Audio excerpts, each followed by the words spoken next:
All right, yo, what up? With Set 6 coming out today, I wanted to make a video talking about some helpful tips for people who are like getting back into TFT, maybe want to start TFT, and just kind of dip their toes in with it. To be fair, this is not like a complete beginner guide. If you don't know like the core functions of how TFT works, maybe not exactly the best guide, but if you do have just like a pretty loose understanding and like a pretty general understanding of how TFT works, this can definitely help improve your play going into Set 6. This is going to talk about things such as augment selection, which is the Set 6 like major change point is like the augment selection. It's going to talk about like rolling timings and compositions. And then also it's going to talk about like early game board pivots and like late game boards and like what you should really be kind of looking for. So with that said, let's talk about augments first. And so the biggest tip I have with augments is to try to keep yourself as flexible as possible and to try to keep yourself open early. This means that try to avoid selecting trait augment if you can realistically do it. If you are selecting a trait augment, maybe be looking to pick something that's going to help you a little bit further down the line or help you get to a composition that you really enjoy playing. If you only have like the choice of like 3 trait augments is where I would say go with that. Realistically though, looking for traits that give you eco, those are normally the best ones in my experience. Like Rich Get Richer, I think, is probably one of the best traits in the game. And for example, it gives you 10 gold instantly, allows you to eco all the way up to 70 gold to get 7 gold of interest per, and it's very strong. There are other things such as like Hyper Roll, that's also really good. Phony Frontline is also good. That's not even an eco trait, but just trying to take things that give you, that you can play with not only in the short term, but you can also play with in the long term. All of those traits are what you should realistically be looking for early. What you should be avoiding is like the traits that give you either additional synergies or they give you like a tome. Those things aren't that great. Things that only impact whenever you're playing one specific composition are also not that great. But be looking to play things such as like Sunfire Board, Trade Sector, Wise Spending, like a bunch of these kind of traits, a bunch of eco traits, a bunch of traits that give you either like immediate unit power, that you can also translate into long term. Like there's this one that's called Titanic Force that I'm looking at right now, and it's your units with more than 1200 maximum HP gain attack damage equal to 5% of their maximum health. Obviously, you don't want to be taking that at like the first augment at 1-4, but that's going to be something that's better picked later on. And then, so if you're selecting these early, make sure you're looking to select stuff early that is like going to be able to impact you late. And for your 3-3 and your 4-7 selections for augments, those are a lot more flexible in terms of like what you should be looking to pick. The 3-3 one is typically, I would still advise to kind of avoid picking something that's completely related to a trait. Although those selections there, you're in a lot better spot if you're selecting something that's related to a trait because you have a lot more direction with your items than you had previously. And so that kind of makes sense. At the same time, like 3-3, At 4-7, if you're looking to take like a tome, if you're looking to take something like just like a double, 2 additional of your synergy, of your main synergy, 2 or 1 additional of your main synergy, perfectly acceptable. Take that at 4-7. You already have a lot of direction. You kind of understand what you're getting yourself into. I think that's the biggest thing, is that you really do understand what you're getting yourself into whenever you're taking it late. All right. So just the general synopsis. Don't limit yourself super early. Eco traits are really powerful. That's like generally what you should be looking to do. Kind of take it slow. Read up a bit. I'm going to link something down in the description. You can look at all the traits, tier 1, tier 2, and tier 3 traits, and just kind of get a little bit general understanding of what you may be looking at and kind of try to figure out like where we're going to go. Also, there was probably some traits on screen that I was talking about whenever I mentioned some by name. All right, next up, let's talk about rolling. So I think this is the biggest issue that I see with like new and inexperienced players is that they don't necessarily know how to eco or like know when to roll. And so the best thing that I would say to do is to try to play fairly standard if you're not like overly familiar with the game. But one of the things that Set 6 and Gazmas and Gadgets, I don't think that's that word. Gadgets and Gizmos, holy shit, I am actually so cooked. One of the things that Set 6 does in particular is like with the augments, it affects your roll down timings a decent bit. and it also requires you to use your brain and have a lot of thought process with leveling. We're going to talk about that in a second. So I think that the biggest tip of advice would be to just like kind of play fairly standard with the game. And what standard means in this context is like playing 4-cost carries, do like a 4-1 roll down at level 7, then you build some gold back up, you push to level 8, and then you re-roll down again. And so I'm going to talk about some standard. I'm going to give you some standard leveling patterns. I'm also going to put them on the screen. You level to 4 at 1-4. You level to 5 at 2-5. You level to 6 at 3-2. You level to 7 at 4-1. You roll some gold until you stabilize your board. And this is something that whenever I started playing, I didn't really understand what they meant by roll gold to stabilize your board. But like, what it realistically means is like roll down to like somewhere between 10 and 20 gold left. Get a lot of 2-starred units. Get some primary 4-cost carries online. And we're going to talk about which 4-cost carries you should be looking to buy. And my general advice is buy as many 4-costs as you can whenever you're rolling down. That way, after you start to like hit like 15 gold or whatever, you look at your bench and you're like, which 4-costs can I realistically play from this position? Or before you do your roll down, you already know which 4-costs to buy. That's the best case scenario, is you've played enough and you're like, I already know which 4-costs I'm looking for. And so you're looking for like a couple of 4-costs here, and you just pick those up as you go. And then you are also filling out the rest of your board with like 2-starring a bunch of the random stuff that you've had, or like picking up units that you know are powerful or can get you into a position where you are strong. And that's what it means whenever it's like roll gold to stabilize your board. It's very nuanced. It's not always going to be the same thing. And you're looking for different stuff and different units every single time you roll. 5-1, you're going to level to 8, and then you're going to roll all the way down to 0 to stabilize your board, and then you're just going to play out the rest of the game. This isn't 100% fact. This is not exactly how you should play every single time. There are going to be some games where you're already like really good. You're able to go fast level 9. You're able to go fast level 8. Like this meaning like 4-5, you're going to be able to push to level 8 as opposed to rolling any gold, or 4-2 even. Get to level 8 before rolling any gold. That happens sometimes. And if you're high rolling, or you have an eco trait, or you have a trait that's pushing levels for you, like Clear Mind, that one pushes levels for you. That one's really good. Or something else. There can be like it can be super different. That's an important distinction.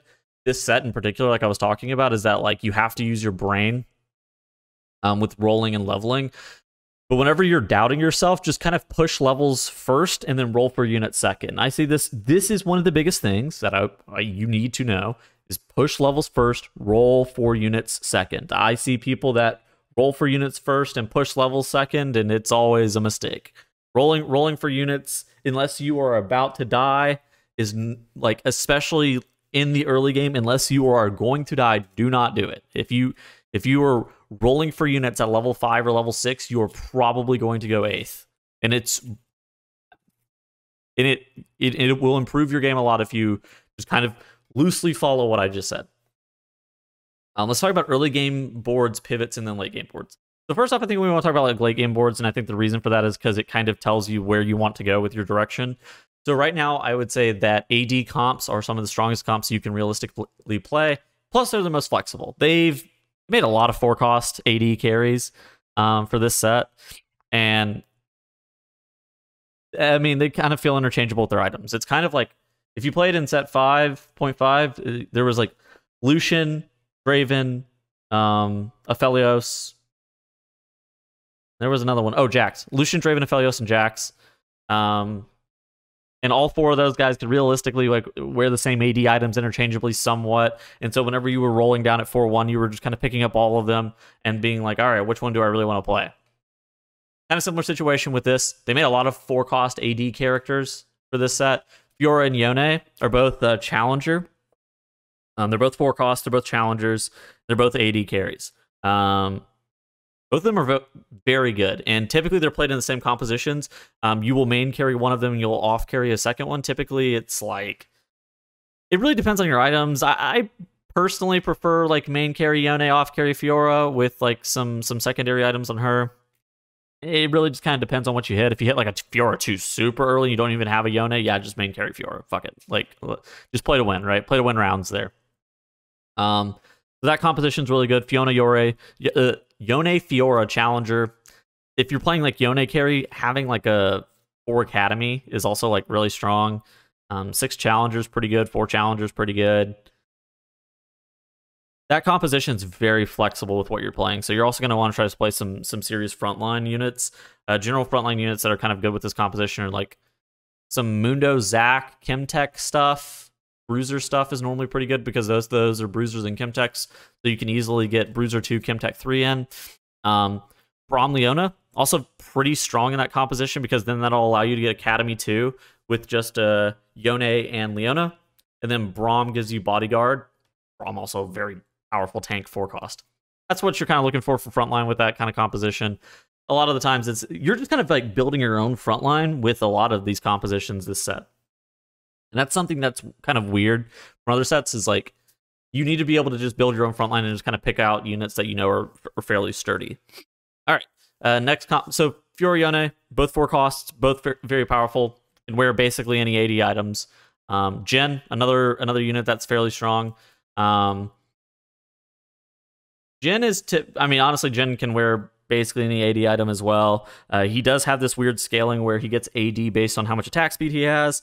You really want to avoid things such as like Hurricane with him, I guess, is like one of the bigger things. Some of the Fiorione, and we're going to talk about like some of the other units in a little bit, all of them are kind of okay with Hurricane. Jhin doesn't love Hurricane that much just because of how he functions. A lot of his damage comes from his ability, not necessarily his autos in particular. He's kind of like a Felios from last set. And he kind of plays similar where you don't really care about his traits so much. You care a lot more about like having just good frontliners is what I mean whenever I say that. So with Jhin, like Sniper 2 is okay, but it's not that great. Clockwork 2 is normally fairly good whenever you're running a Jhin composition just because of how much value you get out of it and how like low barrier to entry it is to run. So like Sniper 2, Clockwork 2, and then just a bunch of frontline units is normally like fairly standard for a Jhin composition. Converting an Inventor board, we're going to talk about Inventor boards. Converting an Inventor board into like a Jhin board is also really standard. You can run like Inventor 7 if you can get that with a Jhin. Inventor 5 with a Jhin, also really good. That also allows you to have access to both Sniper and Clockwork if you really want it. Another one is Urgot Chemtech. Urgot Chemtech is like a really vertical synergy. So if you played in previous sets, Dawnbringer, Redeemed, Forgotten, all of those were vertical synergies, meaning that you would play them at the beginning of the game, you play them at the end of the game. Chemtech is a vertical synergy where you play it at the beginning of the game. You eventually pivot your early game. Like, you'll be playing some random carry early, right? Maybe potentially even Twitch. Twitch is like a 1-cost Chemtech. And so you'll play potentially like a Twitch early, and you'll convert that into like an Urgot late. Generally, my rule of thumb with Urgot is 3 Chemtech is good, 7 Chemtech is good, 9 Chemtech is woke. 5 Chemtech I normally don't love. You can play it. It really just kind of depends on your units and your setup. But 3 and 7 Chemtech are both generally the Urgot setups I look for. Whenever you're playing Urgot in particular, Hurricane feels like a mandatory item for him, realistically, and then everything else is kind of subjective for items. Yeah, it's a really easy vertical synergy. It's one that you play from the beginning of the game to the end of the game, and it just makes a lot of sense, like strategically, like what you're looking for and how you were looking to play. The last 80 stuff is realistically just like 5-cost carries. 5-cost carries are really good to pivot into and very powerful. So the 5-cost AD carries are Jinx and Jace. A Jinx board, kind of similar to a Jhin board, where you're just looking for like a lot of frontline. You want a Vi for sister buff. That's powerful. Jinx is really good. Just chalk her up with a bunch of AD items. She can honestly wear like, she can even wear like some weird AP shit. I've seen like a lot of weird stuff with Jinx. I think that she's going to be one of the most flexible characters with what items you see on her. With Jace, Jace carry. So if you don't know how Jace works, he can either be frontlined or backlined, and it changes his stance. If he's the front 2 hexes, he's hammer stance. If he's the back 2 hexes, he's like shock blast stance, I guess is how I would describe it. Whenever you're playing Jace carry, you almost always want to have him as shock blast back 2 rows. And yeah, just put 80 items on him. If you have like a Jace 2, you can actually put like kind of like tank Jace frontline. in Hammer Stance, he's actually pretty tanky. Jace, compositionally, you're looking for you're honestly like kind of looking for like a gen board, like Inventor Jace is really good. Inventor Jace with like a double carry, like have a gen on your board as well. It's normally some good stuff. Jace and Jinx are both just looking for a lot of frontline though. Realistically, I think that Jace is more looking for inventors, but you can kind of get away with anything. I think that that's the most important thing to note is that like the AD compositions, except for Urgot, like you really want Chemtech with Urgot. But a lot of the other AD characters, AD compositions, you're not really looking for a lot of very static synergies with what you have. And a lot of it's going to come down to your augments. It's going to come down to like what units you have 2-starred and where you kind of land. Obviously with Fiora and Yone, you kind of probably like you want, I would say 4 challenger minimum. I think that I really don't think you're going to run like 2 challenger for Fiora Yone comp. I think that some of the other challengers are fairly strong, just as a general rule. Okay, so we've talked about AD a lot. Let's talk about AP. What I have to say about AP is for 4 cost, it's really rigid for what you can play. The only real 4 cost carry is Lux. Don't get baited into playing Orianna, or I think her name is Seraphine.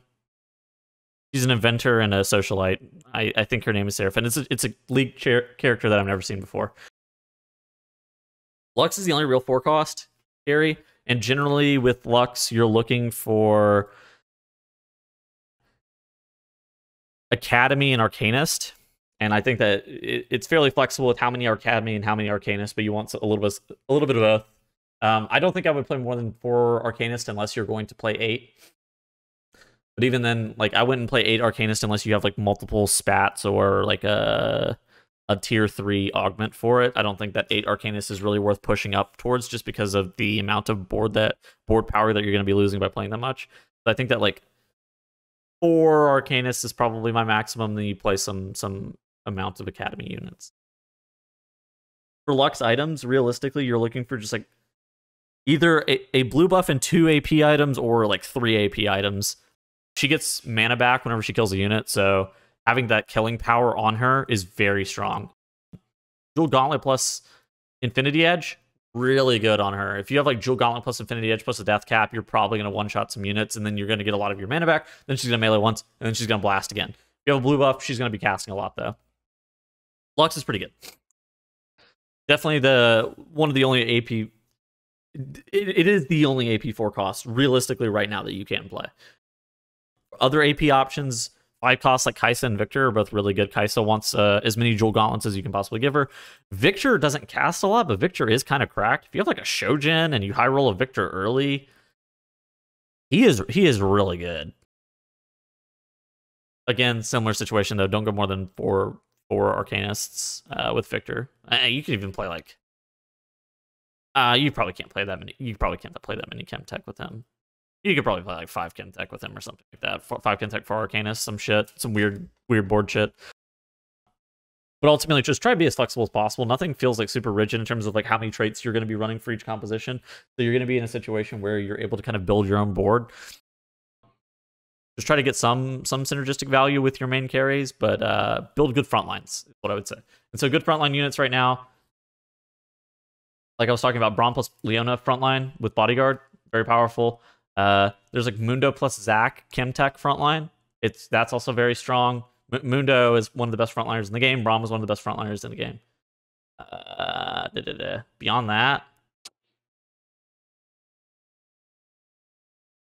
Galio is really good, but Galio, he does this thing where he becomes he drops threat and like does like a big ult in the middle of the map, like a Volibear ult, but he drops threat doing it, and it can become problematic if you're playing stuff like a Jinx or whatever, and she just gets blown up with a Galio. If your Galio is your only frontliner, so kind of be careful about that. But realistically, you can't really go wrong with like Mundo Zac or Leona Braum. Both of those setups for frontlining it are very powerful. Other late game synergistic stuff. Janna, Ori, Yuumi are great synergies. They can fit in every comp and they do a good job. That's like Enchanter Socialite. They're not Socialite. That's Enchanter Scholar. These are great units. I mean, it's just like Heimer, Ivern, Voli had a lot of synergy last set. This is kind of similar to that. These are all utility. These are actually all utility characters. This isn't like some damage stuff. These are all 3 utility characters. These are great synergies. They can fit in every comp and do a good job. Let's talk about Socialite Mutant. So Socialite is a trait that drops a circle, and it's different. It's random every game, but it's the same for the whole entire lobby. The Socialite 1 gives you 20% damage. Socialite 2 gives you 5 mana per 2 seconds, and Socialite 3 gives you 20% Omni-Vamp. And that's just lifesteal on your abilities. Lifesteal on everything, actually. So Socialite's really good. Early game, if you get a Socialite Augment choice, you can take that. Like Socialite 1 Augment, very early on, is good. Because you can play it immediately, because it just puts a circle on your board, and you can figure out what to do with it. Socialite 1 is very strong. Socialite 2, I haven't really found like a lot of great uses for it. Socialite 3 is strong also, but typically it's hard to play Socialite 3 is what I will say about that. If you're not level 9, it's really difficult to get 3 Socialites. All right, so for Mutant, it changes every game. Generally, what you're looking for is like the true damage mutant stuff, or like the mana reduction mutant traits. The other mutant traits are, I would say, less valuable just as a whole. Cybernetic is not normally seen as that great, although it's not bad. But the other mutant traits are like honestly fine. They're just like less optimal than the ones that give you the true damage and the execute. I don't know the names of these. The true damage and the execute and the mana reduction ones are typically the ones that are seen as more valuable, just as a whole. And mutant changes every game. So what this means for you for early game is that your early game, you're going to be looking to try to play AD characters that can carry your items early. And those are going to be the best for you because there's more fluidity with the just the AD characters as a whole. Obviously, you need to be playing comps based around what items you get, not necessarily based around what units you're hitting early, of course. So don't be afraid to play some weird shit. Just a couple of early game boards that you can be looking to play. Ezreal Inventor is very strong. Ezreal plus Singed plus the Clock, Zillion. I would say that board's pretty good early. Ezreal plus Scrap, Ezreal plus Bruise are also really good. I think Ezreal is one of the best one costs at carrying you early, and he can wear basically any AD or AP items for that matter and be fine. Camille Challenger is also strong, and any other Challenger for that matter with assorted frontline units, those are pretty good as well. Chemtech, so like a Singed Twitch, Zac, Singed Twitch, Warwick, all of those kind of boards early, really good. If you have like a Twitch 2, putting the items on the Twitch is normally fairly solid. If you don't have a Twitch 2, you can put the items on the Warwick if you have him. Also not bad. You can put the items on like, if you have an Ezreal 2 with Chemtech 3, that's also like a really good board. And you can just put the items on the Ezreal and have him carry you even without synergies, and it's probably fine. So things to avoid. Holy shit. And 3 costs out of your orbs if you get like a Challenger, or I would say avoid Assassins early. If you get like a Challenger out of your orbs, those are normally fairly strong. Yeah, and like any of those other synergies like I was talking about, like if you get a Challenger out of your orbs, they can normally carry you early. Gangplank also pretty good. He gives you a lot of free gold. So things to avoid early. Caitlyn. Caitlyn's kind of bait. She's not going to be able to win streak with... even if you have Caitlyn 2, she's very rarely going to be able to win streak you early. I would avoid her. I really do not like Caitlyn boards early. I think they're bad. Protector Bodyguard boards without a real carry. That's kind of like Knights from last set. Like, you're not going to fucking kill anything if you have Knights early. You're not going to kill shit if you have just Protectors and Bodyguards early. Yordles... what I'd say about Yordles is that you can lose streak and you can sell Yordles for eco, but you're going to sack a lot of HP in the process, and if you're watching a vid like this, it's probably not worth doing. Colossus units, do not fucking play Cho'Gath early. He's bad. He also takes up 2 unit slots. Early game, that is not what you're looking for. Sens early are also always fucking terrible, so don't play Sens early either. For pivots, the only thing I really have to say about this is do not be afraid to pivot into 5-cost carries. 5-cost carry boards are very powerful right now, especially if you have a 2-star 5-cost carry. It is so good. So don't be afraid to pivot. Last couple things. Learn from others, play a lot, and have fun. And yeah, it's going to be, I don't want this video to be too much longer. This has already gone longer than I anticipated it going, but I hope you guys all have a great rest of your day. And I hope you guys learned a lot from the video. If you have any questions, come check out my stream. Goodbye.